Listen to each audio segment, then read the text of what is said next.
It's a fairy tale old as time with a new twist. Disney's remake of Sleeping Beauty, seen through the eyes of Maleficent. Well, well. An iconic villain played by one of our biggest stars. What an awkward situation.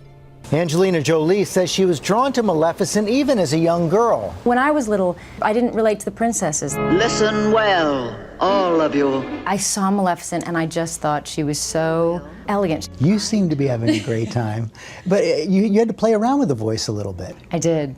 I really felt quite distressed at not receiving an invitation. I didn't know what to do with the voice, so I kept giving, when I'd give my kids a bath at night, I would tell them stories in different voices. And then when I did this particular voice, they couldn't stop laughing. And that's what you the bigger wanted. I got, the more they laughed. Surprisingly, this is Jolie's first film role in 4 years, but she certainly has not been out of the spotlight. Last May, she candidly shared her courageous decision to undergo a preventive double mastectomy, making headlines and changing lives. I remember that cover of Time magazine, the Angelina effect, and the effect it's had on women around the country. What effect has that had on you? I really didn't know how people would react. I didn't know if there'd be some kind of strange, silly reaction or... You were worried about it? I wasn't worried, but I didn't expect there to be so much support. And I was very moved by it. It's connected me so much to other families, other women.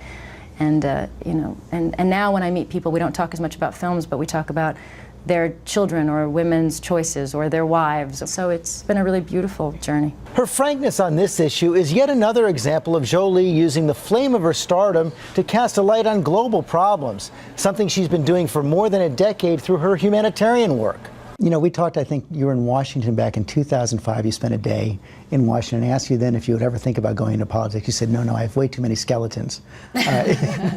I wonder if by now all my skeletons are out. They're probably all out. Well, that's what I don't know if I have any left. You know, it's almost 10 years later. Can you reconsider now? You know, if I thought I'd be effective, I would. But I'm not sure if I would ever be taken seriously in that way and be able to be effective. So put a question mark next to politics.